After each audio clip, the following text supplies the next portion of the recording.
Hey everyone, so in this video I'm going to explain the reason I recently decided to swap out all of the treble hooks on my trout lures with single or Siwash hooks. I'm going to demonstrate swapping out the trebles on a Thomas Buoyant and a Rooster tail, and at the end I'm going to provide you with a conversion chart of the size of Siwash hook that you want for different weighted lures. To start out with, there's no fish that I'd rather be chasing than steelhead. However, with diminished opportunities, especially in the summertime, I've got back to my roots and I've been doing a little bit of trout fishing. Now in early June, David and I did a backpacking trip into a high elevation lake, and we just didn't expect the trout fishing to be as good as it was. And even though on day 2 we ended up flattening the barbs on our treble hooks on our spinners and spoons, we still were having difficulty releasing some fish. So I kind of made it my mission to get back, do some research, and test out some different singles with my Rooster tails and my Thomas Buoyants. So I studied a bunch of articles. I went on different lure manufacturers' websites and looked at suggested Siwash sizes, and I looked at some books as well. So at the end I'll provide you with that chart, but let's go over the reason why singles are so much better than treble hooks for fish. So first and foremost, the most important thing is it just makes them easier to release. I'm going to show you a couple quick clips of a recent trout fishing trip I did on the McKenzie River. The video link I'll put above as well if you want to watch the whole thing. But during that trip I hooked 2 really small native trout. One with the treble hook because I had lost my copper buoyant that had the single on it, and so I had one just in the package with the treble hook.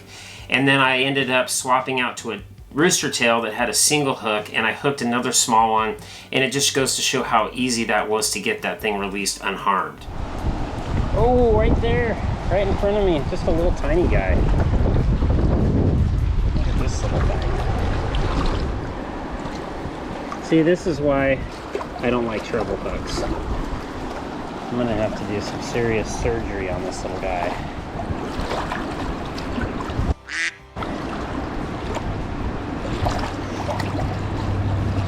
He's trying. There you go, brother. He actually swam off, but god dang it, I just hate treble hooks.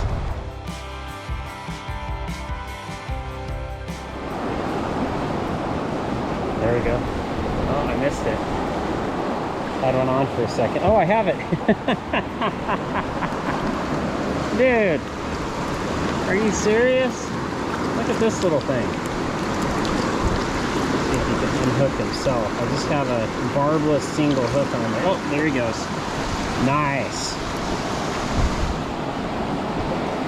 Okay, I'm switching everything to singles.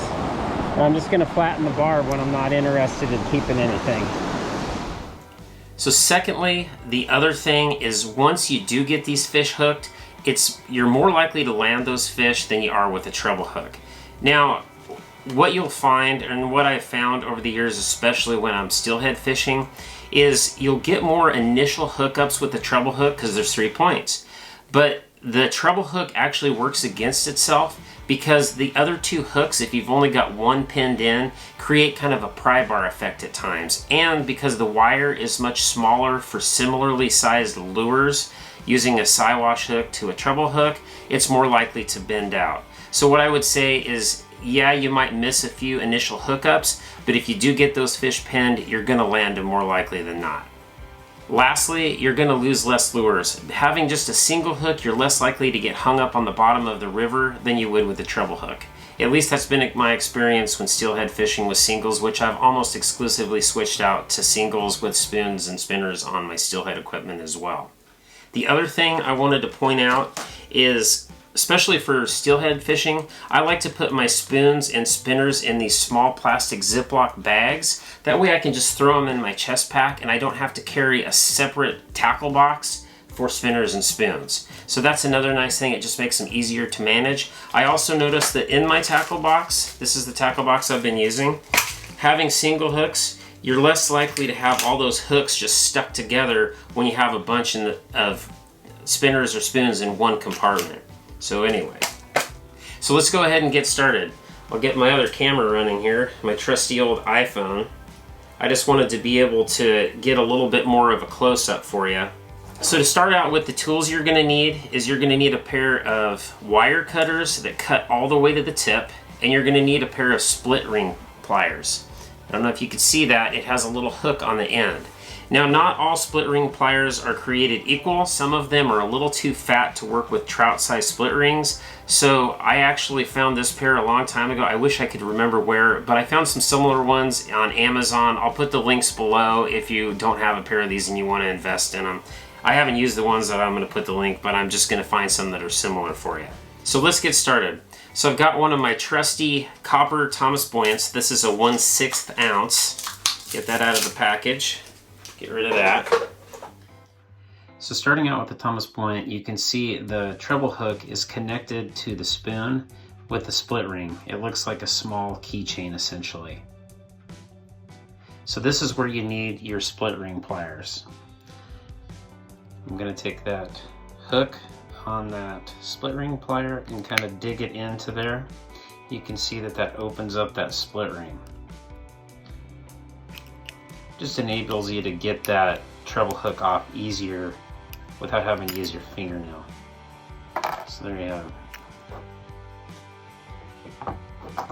Get rid of that.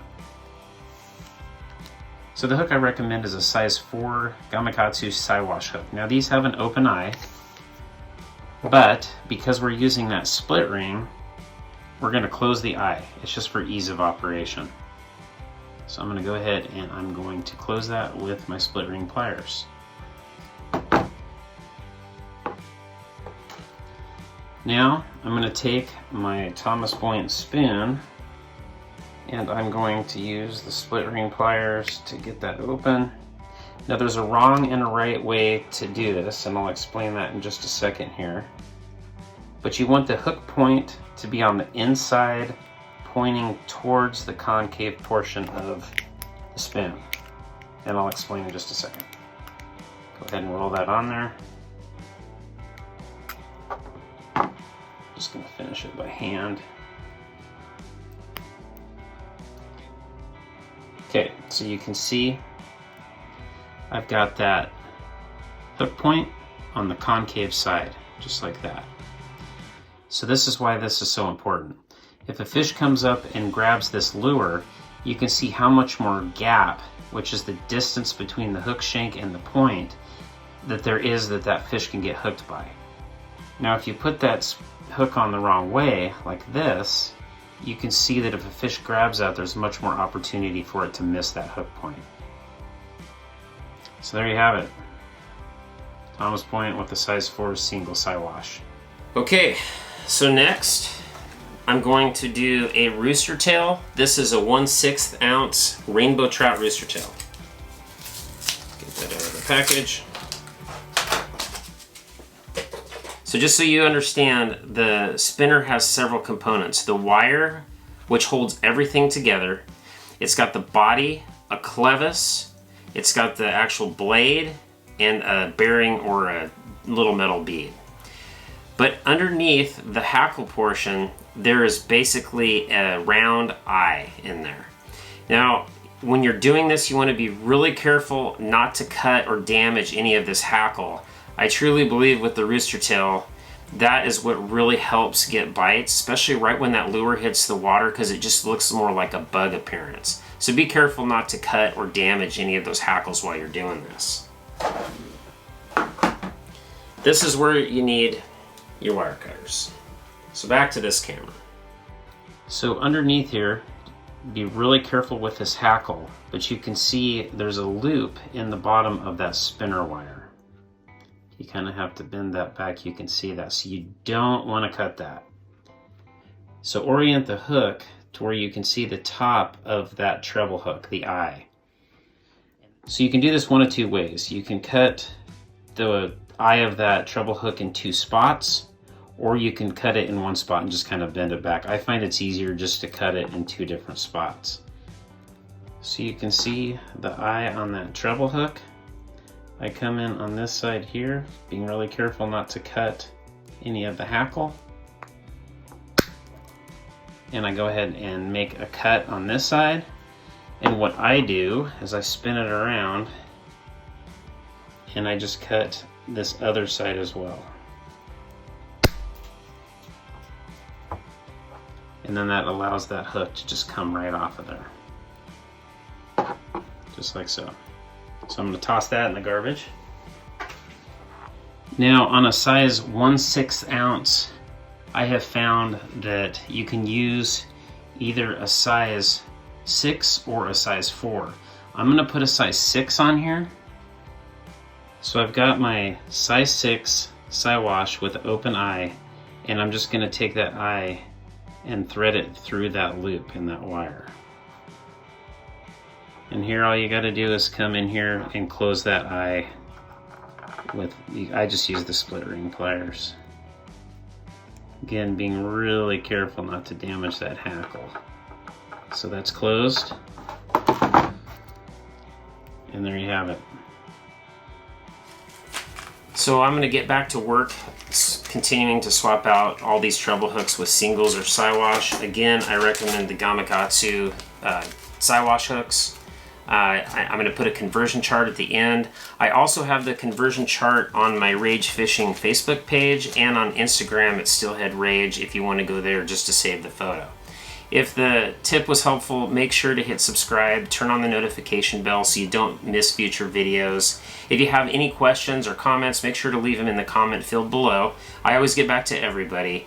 And if I earned it, hit the like button. It helps me out on YouTube. So we'll see you on the next one.